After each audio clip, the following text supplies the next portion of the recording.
From Wall Street to Main Street to help small business owners have the same capital as corporate America and give them the same resources as a larger company. We cover business funding, business credit, scaling, business consulting, and much more. Check out the website at shieldadvisorygroup.com. Welcome to the show, The Liquid Lunch Project.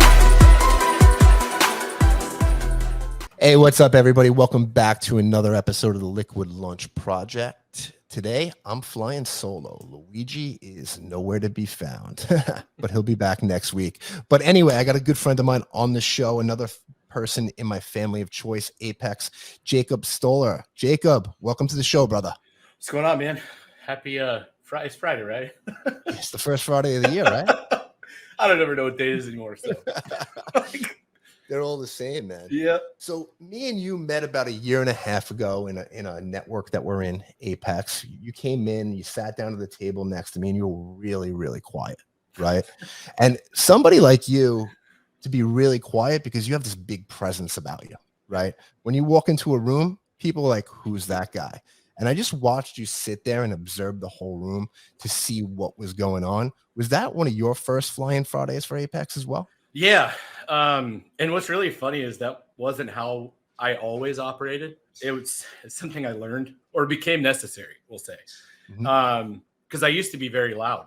So, I would come into a room and maybe it was a lack of ego thing. When you go in somewhere and you want to make sure that you're noticed, it's to overcompensate for the fact that maybe you feel like you shouldn't get noticed. So now when I come into a situation and I don't know what's going on, or I don't know the players or the people that are in the room, I want to sit down and be able to kind of place myself. Who is this? What do they know? Where are they from? What are they talking about? Who are they talking to? Who do they gravitate to when they get up and walk away? Just to try and kind of understand. I mean, any networking thing that you go to, I'm not going to say that there's cliques, but you can tell people that align with each other because they gravitate towards each other during break time. Exactly. Same people are sitting at tables, whatever. And it's not because other people aren't any good. It's just we make connections, and that's how we are as humans. So when I first showed up there, I think I showed up in my McLaren too, but I was wearing like slide sandals and basketball shorts and like a V-neck t-shirt, and everyone's wearing like suits and sweater vests and whatever else.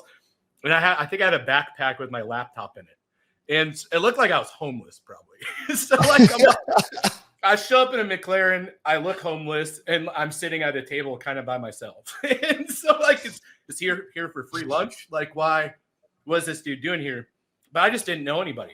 And so if you go back 20 years, I'm probably walking up to people and trying to fire up conversations or inject myself into their conversation. And the reason that stopped was I was at a party one time. I've always been a really good bullshitter, just to preface.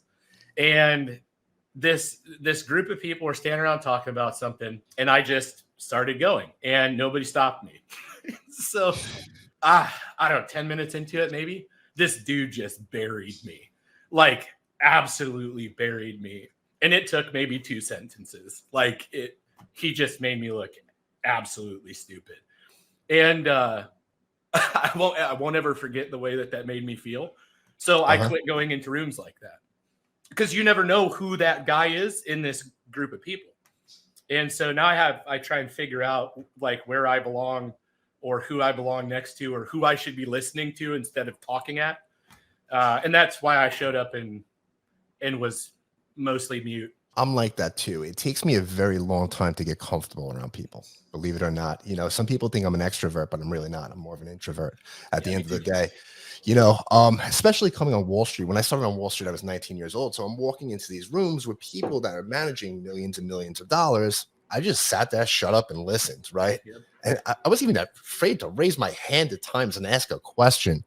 But I think I had the opposite effect from me because once I understood how much I actually knew and gave myself credit, I actually started to ask the right questions at the right time. And that's when I started getting noticed, right? I also think that there's a lot to be said because when you walk in the rooms and you walk in a room like Apex, there are people in that rooms that have gone a lot further, a lot faster, and you're there to listen and learn. You're not there just to be the big swinging dick, so to speak. The thing about me too is a lot of people I was talking to somebody this morning about this. a lot of people that have made a lot of money get very comfortable with where they are. I don't think I'm shit. I don't think I'll ever think that I'm shit. And that's probably part of the driving force. Don't get me wrong. And maybe this will come out funny. I'm not in business because I want to make a ton of money. I'm in business because I like it. I didn't move all over the country and tackle a bunch of different verticals because I was interested in the vertical. It was a challenge for me. But business is business. So you have a product, you have a demographic that buys the product solves a problem. If you're not selling enough of it, there's something that's broken. So my job is to go in and be like, okay, what's broken? And then it's like proving to myself, right, that we can find the broken part, fix it, and then scale. So I like building businesses because it's almost a never-ending chess match for me. You know, how tight can I make it? How much can I tweak it? And then you get the people, once you start making money and you start having Lamborghinis and I mean, you know, you're building $1 million pools in your backyard or whatever, where people like you changed. Hey, by the way, I seen the pictures of the pool. Is that completed yet? No, it's not. How long has the process been on that? Just on the side note. We had a delivery, obviously delivery stuff got screwed. The pool or the slide took 3.5 months to get here. The pergola that got built, they measured it wrong by 6 inches, so they had to make it twice. And then we get into shitty weather, and I'm not going to have them pour concrete when it's, 30 degrees out. Right. So we had them pause. I think they're getting started again next week, and it'll be done probably by April, I think. But then we still have to do all the landscaping, and I mean, I wish it was going to be over. I was like, shit, when I saw those pictures. It looks amazing now, man. I can't wait to see the final product. But I didn't mean to cut you off there, but you're 100% right, because we're in the money lending space. A lot of people come to us because they think they need money for their business. But the problem is they're trying to fill a leaky bucket with money, right? That keeps falling out because they're treating the symptom, right? And not solving diagnosing the disease at the end of the day or fixing it. Well, see, I think when people do that, they might be in business for the wrong reason too. Because with what I was saying earlier, building business is kind of my hobby. I just like it. So if I liked, and I say this too, like when I played video games, when I played MMOs like EverQuest and World of Warcraft and whatever, I was in a top 50 world guild. I didn't get paid to do that. I just don't know how to be casual about anything. You know what I mean? So if I'm going to play this game, I need to be the top person in it. Not because I need it to pay me or people to recognize me or want to ask me about it. I just like to compete at that level.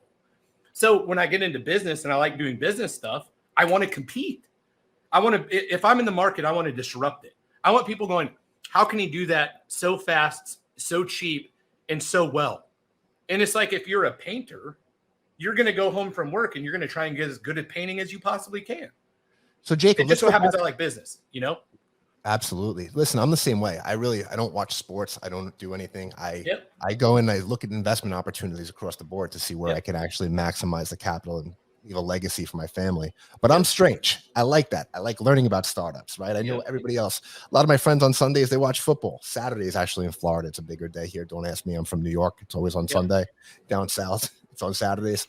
But 3 hours for 12 minutes of actual sport. I can't do that.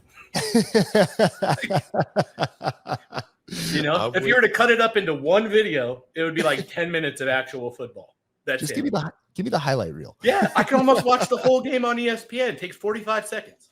Yeah. So where did this desire come from to get in the business arena? Like, bring us back. Tell me where you started. I know you had an interesting story. I know you were promoting nightclubs at one point in time, and let's start there. Yeah, I could go back to high school. I remember I was at Thanksgiving dinner when I was 16. My grandma worked at Iowa State University for 3 decades. And she started wanting to have the college conversation with me. And I was like, I'm not going to go to college. She did not like that. And she's like, you need, and she went on a tangent. We got into a fight at the dinner table about going to college. And I just told her, I'm like, I've been at school now for going on 11 years. I don't have anything I'm interested in being taught to me. I thought history was cool. I can't do anything with that. I did show choir. I was in band for a while. I was in talented and gifted programs. We went to, like, you name it. It was just boring to me. I remember falling asleep during geometry once, and I woke up because the teacher woke me up, and I looked at the board, and what she had written was wrong. And I told her it was wrong. And she's like, do you want to teach the class? And I was like, yeah. And so she's like, gave me the marker, and she's like, well, you can't use the teacher's edition. I'm like, well, if that came out of the teacher's edition, I don't need it. You know what I mean? Yeah. So I teach the class, and I get in-school suspension the next period. If she was trying to regain control of the class, that she should have said, I'm the teacher. She shouldn't have asked if I wanted to teach, because that gives me an option. And so anyway, I don't do well with that type of structure. I would never go to university and thrive. I would fight it every step of the way. And I was like, I just don't want to throw away the time or the money. What's funny is I tried to go 3 times.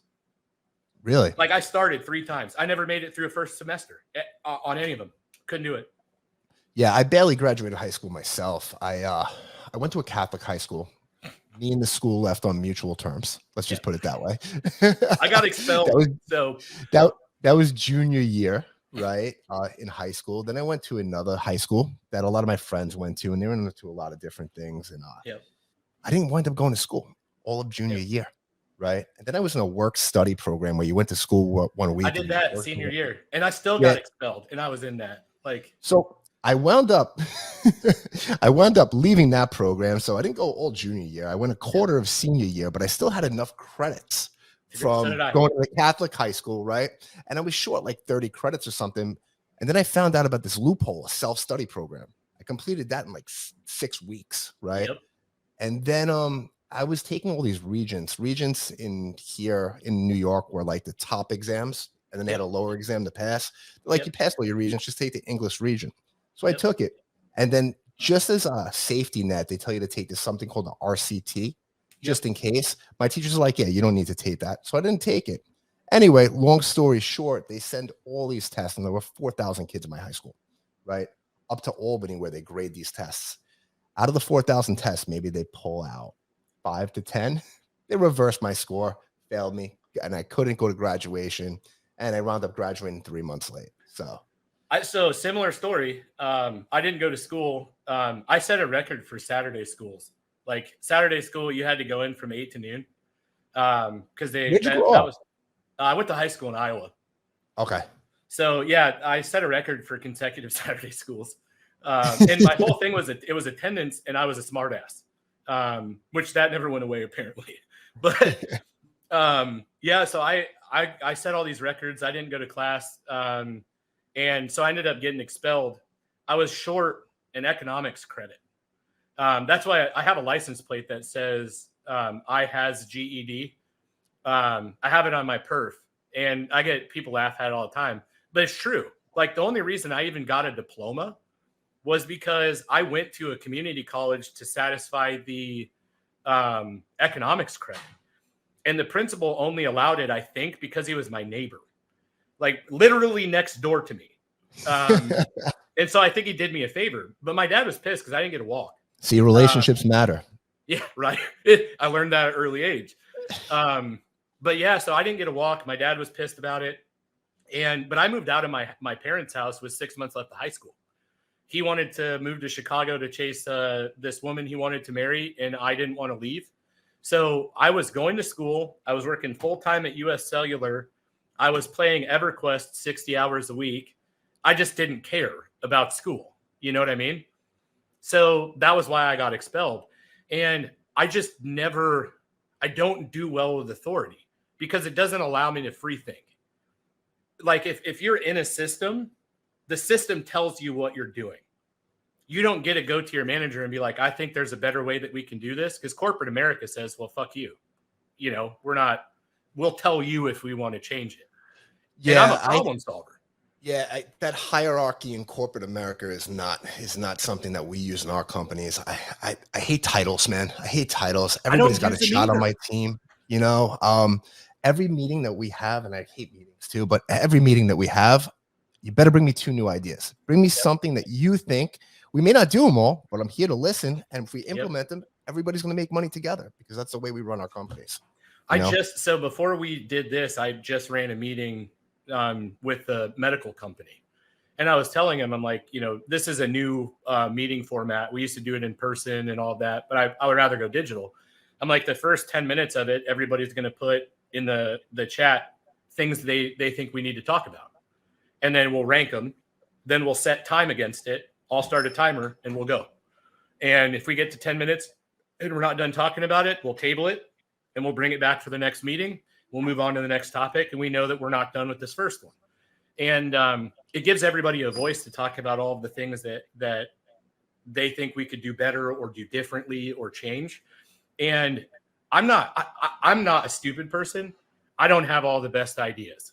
I don't know all the best answers. I can't solve all of the problems myself. The more engaged people, I don't even need the smartest people. The more engaged people that I have around the table, the better the answer is going to become, the more people that touch it. Absolutely, because you can spitball and think through ideas, and that's the way I look at it. And I don't know. I don't care if you're 18 years old. I don't know what you've experienced. The thing that you say may change our business forever. And if I don't give you a platform to feel comfortable to say it, that's my problem. That's my fault. Because I made you feel like you can't share. And like, I would rather empower my staff to make mistakes and fail at stuff. Because if they feel like they can do that, they're going to take more shots. And I would rather have them feel like they can do that than not. Absolutely. I think a lot of small business owners get stuck in their ways and they don't adapt or change to what's going on in the environment. Like when I was on Wall Street, I was taught to cold call because that's what everybody else did before me, right? And with the regulations, I get it. We really weren't allowed to do much. I mean, when we owned the investment bank, we wouldn't even let people send out emails sometimes. Yep. We had to. You don't know who you're talking to. And well, they get recorded, right? Yep. So we limited email correspondence. However, to be, there's no more stockbrokers really, but financial advisors and planners out there, right? To have to monitor everything that's being said is a nightmare, but there were apps and companies that came about just to monitor all this because nobody answers. You can't cold call anymore. Answers their phone anymore, right? The majority of people out there, I think if they're still cold calling, it's effective. It can work, but I think there's smarter ways to go about getting leads and acquiring clients these days. Now, the reason I bring that up is that's when Twitter came about, right? You had some of these financial advisors going on Twitter, tweeting things, and they got a following. And next thing you know, they weren't cold calling anymore, Yep. But these ideas that somebody said, hey, let's go on Twitter because I purposely remember this, right? And one of my partners at the time is, why do I want to read about what somebody's having for lunch? Why should we be on Twitter? They just didn't see the foresight of the comment. Yep. Now, that's why it's always good. And we try to surround ourselves with younger people inside our company to see what's going on as well. It's funny that you bring up like lead capture. So the first time, so again, I didn't go to college for anything, marketing, nothing. My dad did wealth management my whole life. And he did non-traditional stuff. His big stuff was natural gas delivery systems, mezzanine loans, train cars, REITs, all of that kind of stuff. And he used to always complain. He would send out all of these invites. He would get like 75 or 76 people that would show up for a dinner seminar. And then he couldn't figure out why he couldn't set more than a certain number of appointments, but also the fact that a certain percentage of the people every time were the only people that were accredited anyway. So a lot of people that were coming to talk about it didn't have a net worth where they could actually invest. So he's paying all of this money for all these dinners to feed people that couldn't even invest with him if they wanted to. So the first job that I got was working like for him. And it was kind of where I decided I understand business. So my first day of work there, I was like, show me your invitation, right? So he hands me this envelope and it was one of the ones that got returned. And first thing I noticed, it had third class postage on it. Like, I don't know if people even send things third class anymore, but like, it's like a 20-day delivery time. Like the post office doesn't even care. I didn't even know it existed.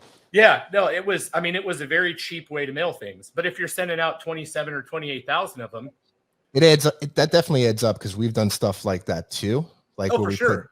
Dinner seminars together, exactly what you're saying. You're just mass mailing. And, even if you're sending out 10,000, 20,000, it's sometimes, it's $5 an invitation, right? Plus the cost of the dinner and the response time. So the first thing I know is postage. I open it. It's 5 pages, trifold, stapled together. And I open it and I'm like, there is no way I would read this.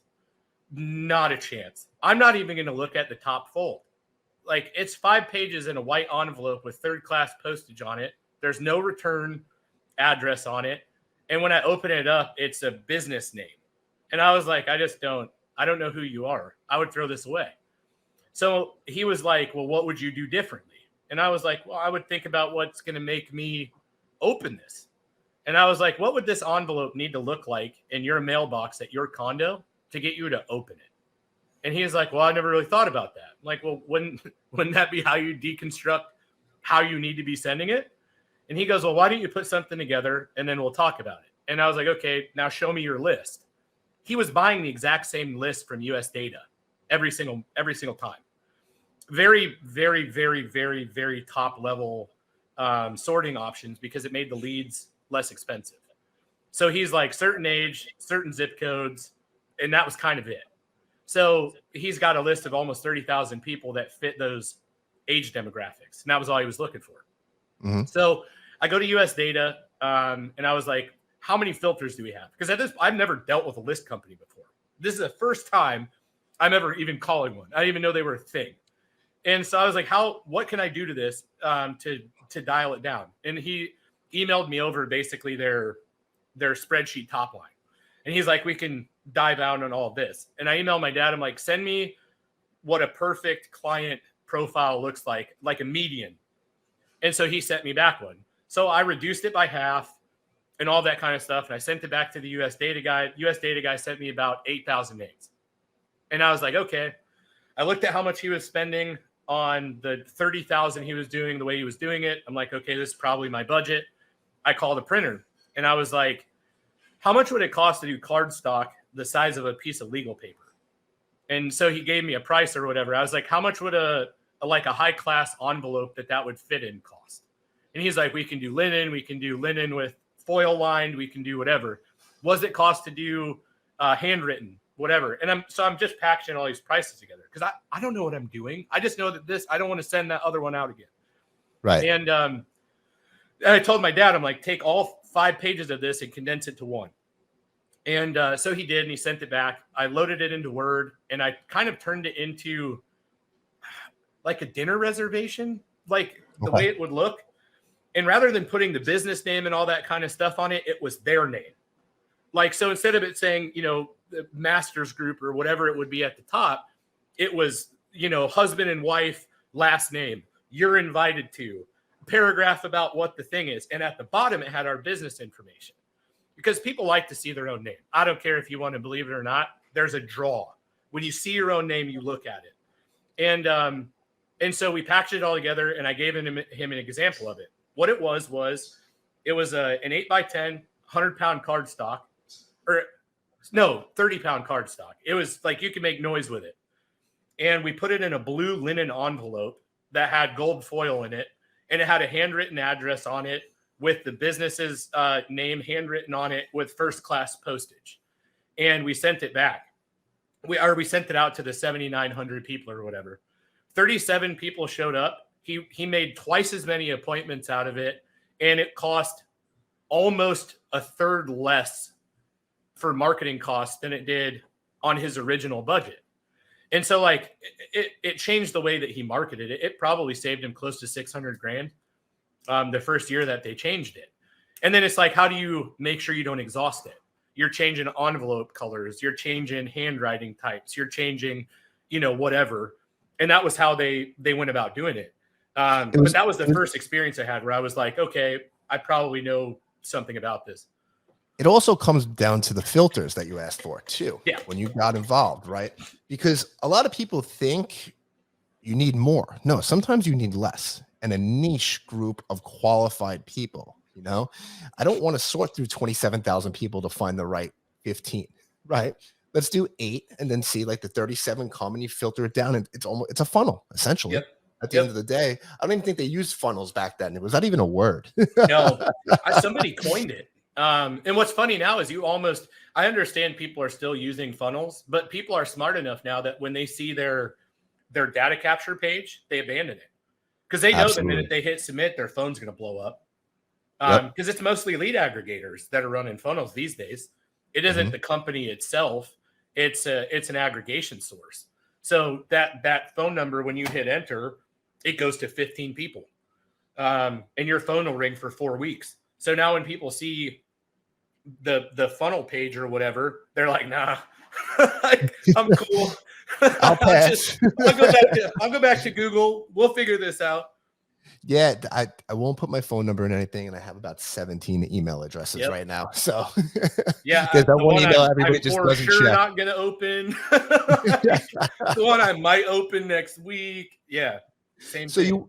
you went in, you optimized your dad's marketing, right? Yep. What happened next? Where'd you go from there? So him and I we have a very oil and water relationship. We've got very different personalities and different ways of seeing things. He's more of a pushover than I am, and he made a hire that I didn't really care for. She came into work on her first day, 12 minutes late, put her coat on her chair and said she was going to go to McDonald's for coffee. And I don't even think I was 21 at the time. And it just pissed me off. So I wanted to fire her immediately. And this was probably March or April. In July, I finally had it. And like, it was either me or her. And he was like, she has more knowledge and skill in her pinky than you do in your whole body or whatever. I was like, all right, I'm out. Changed my phone number, moved, like completely off the grid. I went and got a job working directly under a VP at monster.com, like the job website. Oh, I know exactly. We used to advertise on. They're not even around anymore. We used to use Monster and Hot Jobs back in the day all the time. Yeah, we basically went to. I went to this offshoot that they had called Fast Web, and it was basically for college students.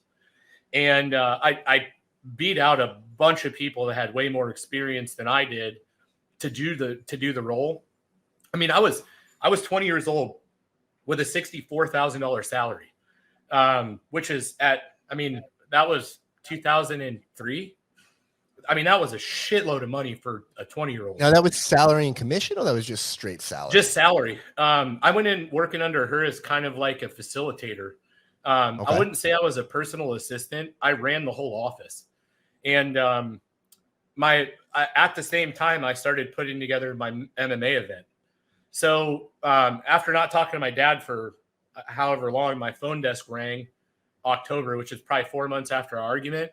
He's like, yeah, 84 grand is missing. I need you to help me find it. I was like, one, how did you get my desk phone number?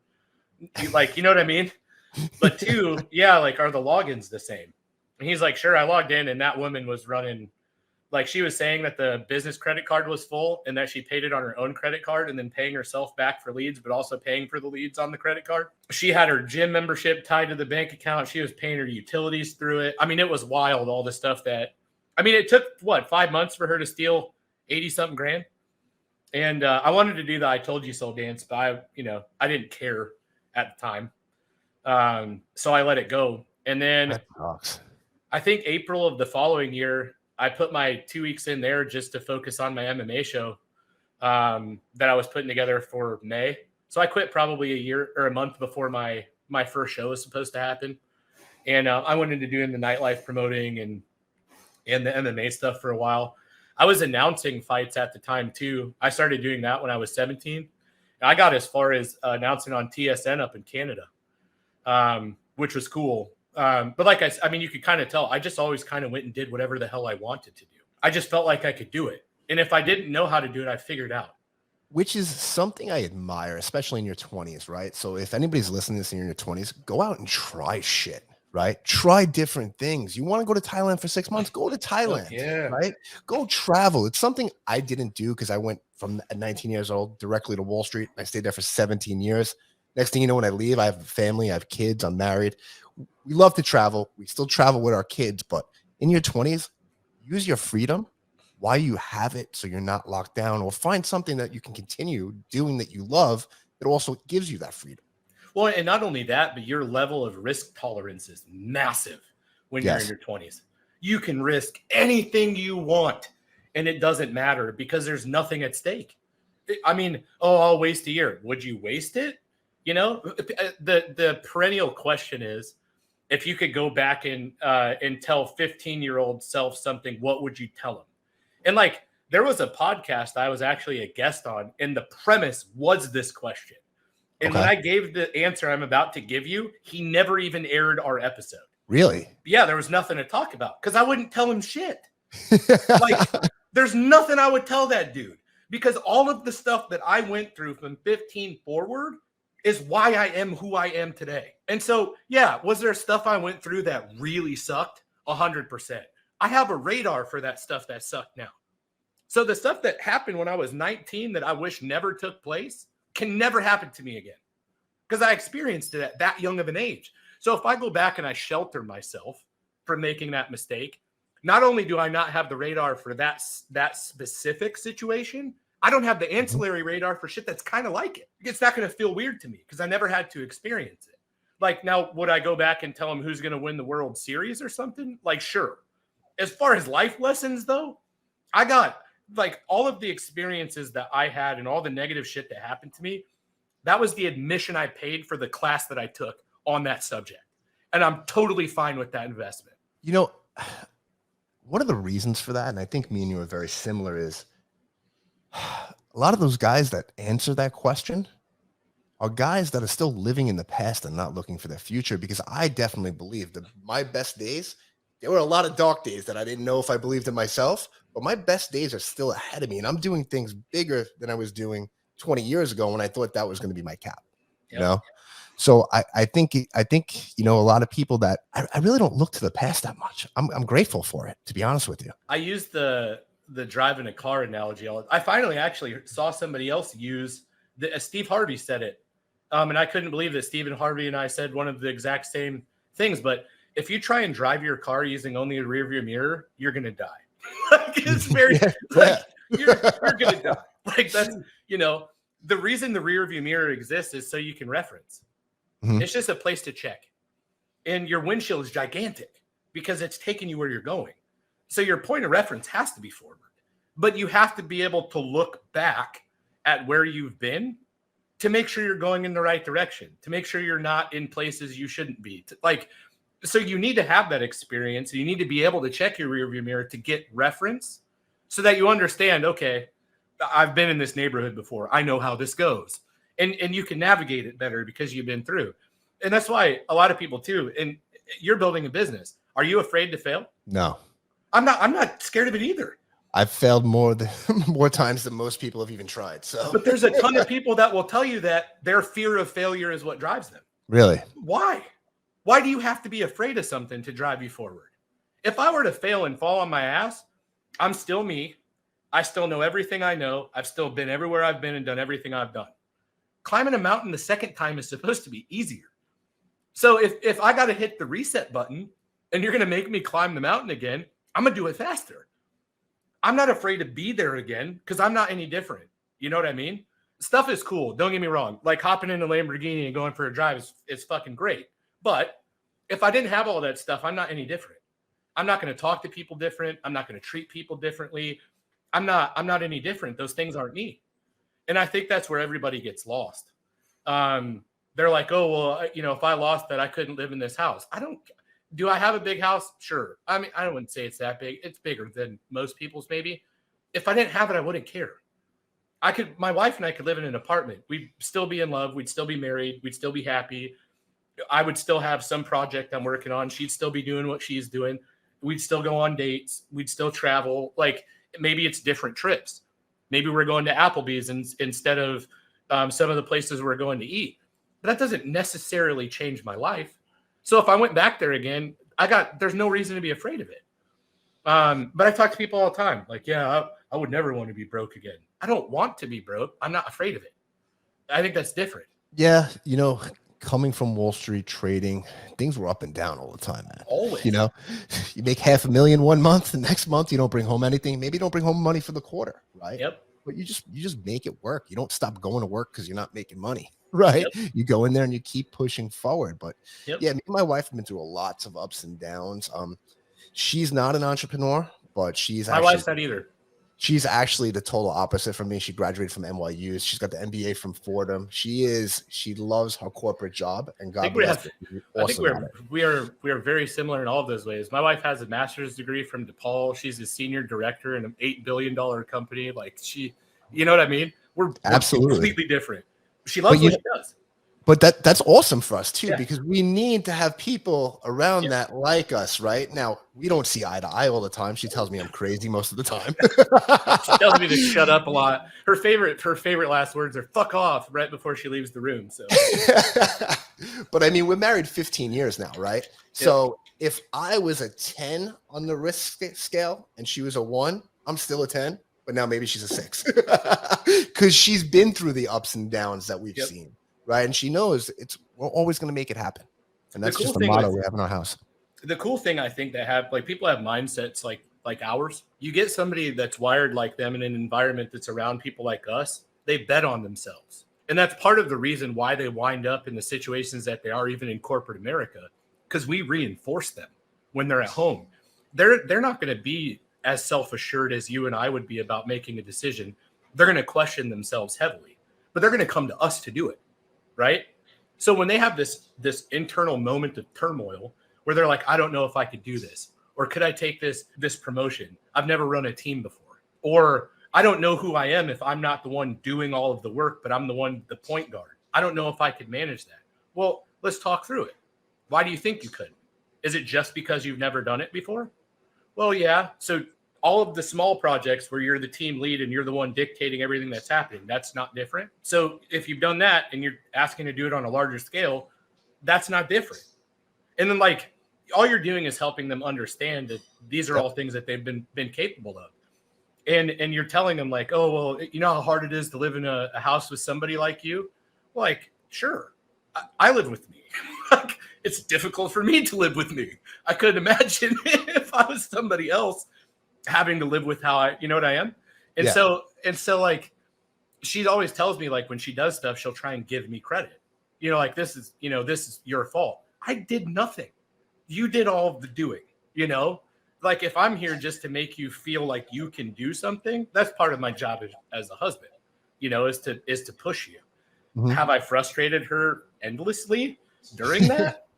Yes. So, One thing that I'm an outside the box type of thinker. Oh, me too. Right? All day. And I'm like, she'll come to me and I'll be like, ask for more money, or don't ask for more money. Ask for a percentage of the revenue. Now we're talking a publicly traded company. There's some rigid rules that are set in, but she's like, it doesn't work that way. I'm like, why not? Because have you tried yet? Every offer she would get, I'd be like, go back and ask for 20 more. She'd be like, won't that piss them off? I'm like, the worst thing that's going to happen is they're going to say no, but more than likely, they're going to meet you at least halfway. Yeah. And every single time it's happened like that. Like she'll come back, they gave me this, they gave me 6 months stock options, they gave me blah, blah, blah. And they're like, yeah, but they're valuing their benefits package at this much. I'm like, send it to me. And so she'll send it to me and I'll shred the benefits package. And I'll be like, go back and respond with this. And it'll be like, most of this has to do with children. We don't have any. We don't plan to have any. We don't need this for this type of insurance. We're healthy. I own a medical clinic. And so your benefits package that's worth 15 to you is only worth 5 to me. So we need to make that up. And she'll go into negotiating pay based on that. And it's been funny to watch her do it because she'll get real nervous before she goes to have the communication. But she's always won. You know what I mean? Yeah. They've never said no. So my wife, she's been with the same company since she left college, right? So amazing. She's one of those. She's loyal. Now, senior management, she's only 4 or 5, 6 steps down from the CEO, right? Yep. So senior management's turned over about 4 or 5 times. Yeah. and they you're the only person still there. I'm like, take your shot. And we're fortunate enough in the places, if they say go F yourself, get out of here, fine, we'll be okay. Yep. Just go for it, right? Yep. She progressed very quickly. When I met her, she wasn't doing anything with her degree. She went and got her first job that had it. Then she went somewhere bigger. Then she got headhunted. And it's been interesting to see, but it's like she'll get into this thing and because she's picked up imposter syndrome from me. So I hear her use that term a lot. And she's like, am I really this good at my job? I'm like, you've had the last 4 companies that have taken you from somewhere else. I was like, if that's happening, it's because you're good at it, not because they were like, hey, we're just going to go give this person a chance. Like, if they're coming to get you, there's a reason they're coming to get you. You know what I mean? Well, And, A players are always recruited. Yep. They're never searching. Always recruited. No, and she was with Estee Lauder. I mean, that was where she left. Like, how many people would leave Estee Lauder? Yeah. I mean, it would have to be, and she's 31 years old. That's awesome. Yeah, I mean, she's making more money than I was making at her age. And for some reason, she still feels like she's got some catching up to do. I'm like, you're way better off than I was. Like at your age, like, calm down. You're gonna be fine. I'm sure she's got a full life ahead of her. So this is just the beginning. Yeah. And it's, but like I said, she sees me moving and shaking. She hears me doing podcasting. She hears me buying businesses and evaluating things. And she's within earshot of all of it all the time. And so she thinks I've got all of this stuff going on. So by default, she's supposed to have the same amount. And we went to the Apex Couples Retreat or whatever down in Cabo in December. And it was interesting to be in a building where it's 20 couples and it's all high performers. And the funny thing is, a lot of them have the same issues. It's, the wife isn't carrying as much of the load as the husband. And the husband's got all of this stuff going on. The wife wants to know where they fit. And I think it's different for everybody, because the one thing my wife always talked about, and we even talked about this, and I even talked about this in my vows when we got married. If she wasn't around, do you know how big of a screw up I would be? Like, I have all of this money right now. Do you have any idea what I would be out doing if I didn't have my wife? It would all be very unsmart things, I can assure you. Like, and so I think the main part, especially for men who are high performing, just the way that men are, they're a grounding factor. It's like they bring reality to your situation. And it's like when you're out and you're chasing all these deals, you're constantly on this endorphin high. You're closing this deal, you're closing this deal, you're going over here, you're building this, you're having a bad day here. When you come home and your wife's there's this grounding factor that brings you back to center. Whether it was a good day, whether it was a bad day, whatever's happening, you come home and there's this level of calm or like peace. And I think that's a main part of the reason why a lot of these guys are able to go out every single day and hammer at it. Because when they come back home, they've got this person that's their center that helps them reset. And I don't talk to my wife about my work or my business. We never talk about that stuff. So working on Wall Street at a young age, I lived by myself. I didn't want to be home by myself. No.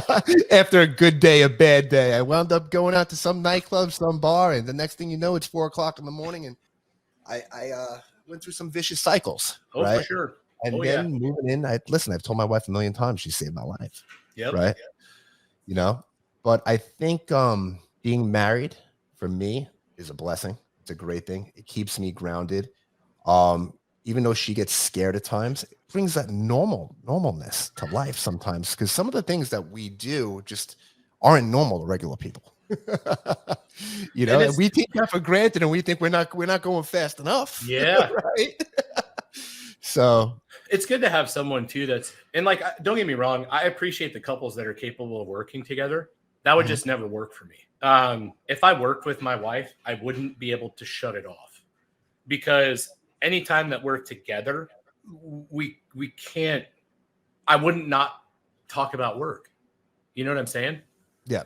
And that was the biggest part for me for not wanting to have her work with me, is because when we go out, that's not what we talk about. And I feel like if we did work together, I don't know how to separate it enough as it is, just if she was also involved in it, I would never get away from it. And it would be bad. I think it's also important, and this is just my belief, right? We have some friends and some stay-at-home moms, and it's an amazing job, right? Yep. However, I think kids get to a certain age where if they don't go back into the workforce, people start to get resentful because you're not there, and they get bored kind of. So one thing me and my wife always said is we both need to work and we both need to maintain separate lives and our lives together, right? And that brings more variety into the conversations that we Yep. have about what's going on. So we're not sitting at dinner staring at our phones. And her, it's funny, her boss or the VP where she works is insanely like me, like down to communication style. And so she's like, sometimes I feel like I'm working with you. And I was like, the cool thing is at least you know how to deal with me. So if he's like me, you already know how to talk to him. And so it should be a nice, safe place for you or whatever. But I'm not, everybody mistakes me for being rude or mean because I'm so direct.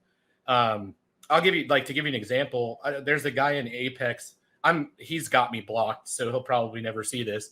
But his name's Tim Gusero or something. He's a younger Asian dude that lives in North Carolina. And he posts up once a week something new. Like, I'm redoing my resume. I need help with this. Or I need someone that makes coaching programs because I want to coach CEOs.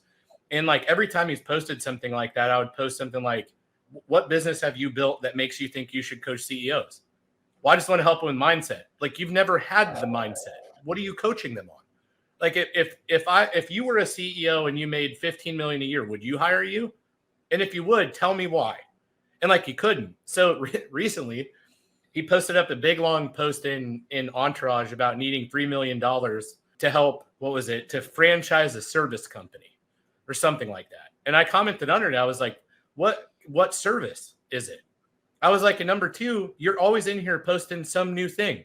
You want to be a fitness influencer. You didn't know how to get followers. You couldn't you were selling pallets of products. You wanted to sell train cars. Like, now you want $3 million for a service company. I don't even know what the fuck you do. I've noticed that with a lot of people, and I've been around Apex since like 2017 before I went up to executives, right? It's people don't pay attention to on what their primary is. They're trying to get secondaries and bringing somebody in to run their primary, right? So they can start a secondary, and they're not doing a cost benefit analysis. This company, your bread and butter company, is losing money because you're losing money in your second company that you're trying to start too fast, too quick. Well, I'm curious to know if the first one's even doing that well anyway, because if it was, why would you shift focus?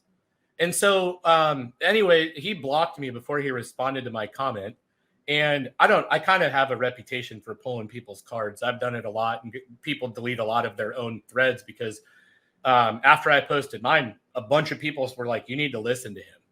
Like, you need to hear what he's saying or whatever. And like after 7 or 8 people jumped on and were corroborating what I was saying, he deleted the whole post and then blocked a bunch of them too. And it was because he's not getting edified. The thing about it is, I'm the only person he should worry about, because I'm actually on his side. I'm trying to tell him things that will help him. But because it hurt his feelings, he wants to get rid of the people that are commenting real stuff, where I'm the type of person you should have in your corner, because I'm going to tell you if it hurts your feelings. And I don't care, because that's just how it is. I agree. I think people run from it. I mean, Facebook's a perfect spot for that as an explanation. They want this echo chamber. So even in my companies that we run, right? And I told you about the meetings that we have, bring ideas to the table. One thing I tell people is, I don't need a yes man, right? Nope. I need to tell you, this is not right. We need to fix this. Okay, great. Let's go. I value that more than anything else, right? Hey, you're fucking up. Fix it, right? This is what's broken. This is what we should do. This is why it's ugly. But I have a very thick skin. And unfortunately, a lot of people these days need to be coddled with kids' gloves. And I just don't have patience for that, right? Yep. I'm very straightforward. Yeah.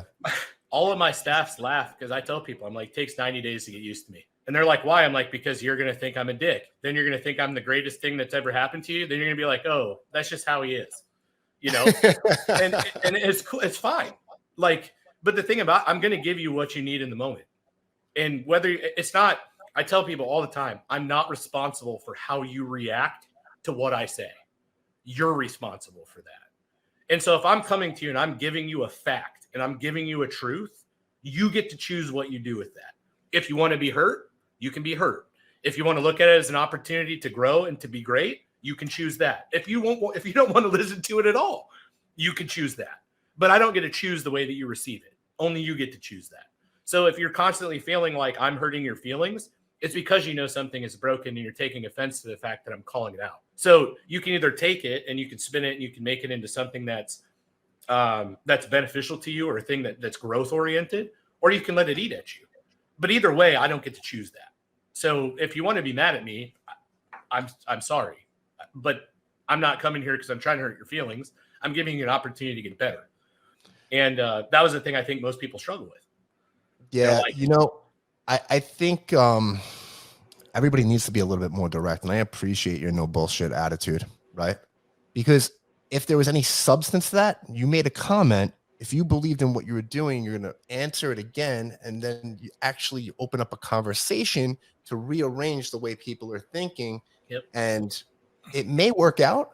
You got to have a little backbone in life. Everybody looks at being wrong or failing as this negative action. It's the only way I can learn something new. If I'm not wrong one time a day, I didn't learn anything the whole day. I wasted 24 hours not learning a single thing. I should strive to be wrong. I should want to fail. I should want someone to make me feel stupid. And people run away from it. Like, oh, if I'm wrong, it means I'm not that smart. No, you don't know what you don't know until you find out that you don't know it. And there's nothing wrong with that. It's impossible to know it all. Another wealth management analogy I use all the time. You run a seminar, the 80-year-old dude walks in with the briefcase on rollers, right? He's also got a briefcase on his shoulder, and he gets out and he's got a notebook. And when you stop him and ask him what's in both of those briefcases, it's notes. And if you have a longer conversation with him, you'll find out he's had the same $200,000 to invest for 20 years. And he's never done it because he wants all the information before he makes a decision. You've seen it 100 times, guaranteed. So yeah, it's funny.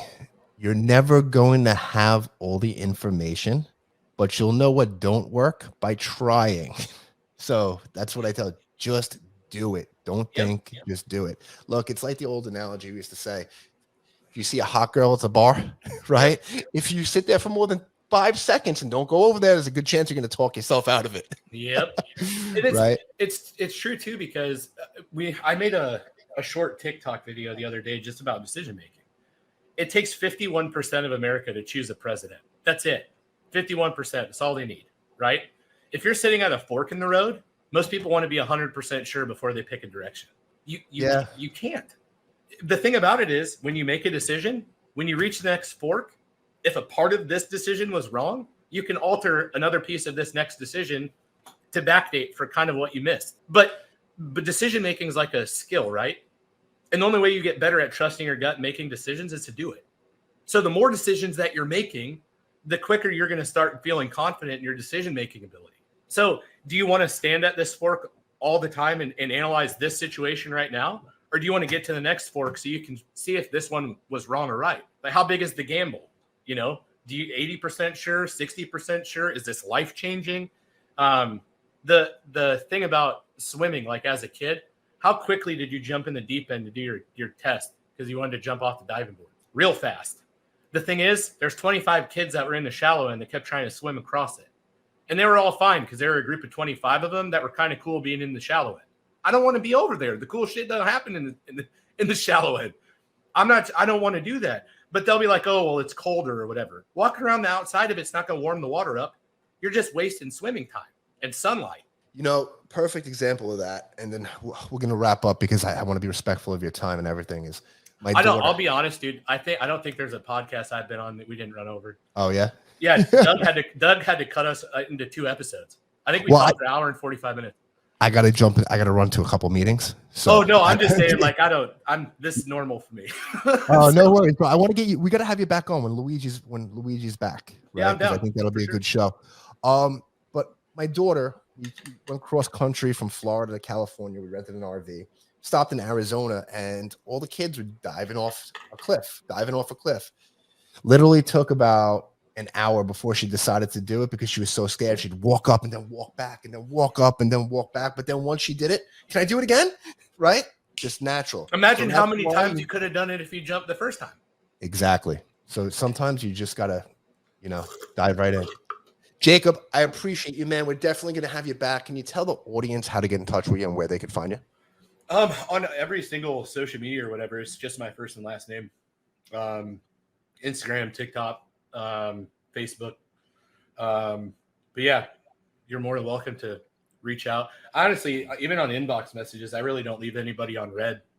I'll respond to just about anybody as long as they're not shit posting, Absolutely. Listen, we got to get you back on because we didn't even get a chance to talk about what you're doing now and where you're going, man. we just spitballed into a bunch of lifestyle and mentality stuff. The thing is, though, a lot of people wind up watching podcasts about the topics that we just talked about, and there's so much you can extract from it. Because we talked about a lot of personal situations. A lot of people are going to see it and be like, yep, I'm in that right now. Yeah. All right, everybody. That's a wrap of this episode of the Liquid Lunch Project with Jacob Stahler. We're going to get him back on because there's a lot of unfinished business left to talk about here. See you on the next one. Thank you for listening to the show. And make sure you subscribe, leave a review, and share it with a friend. We'll see you on the next episode of the Liquid Lunch Project.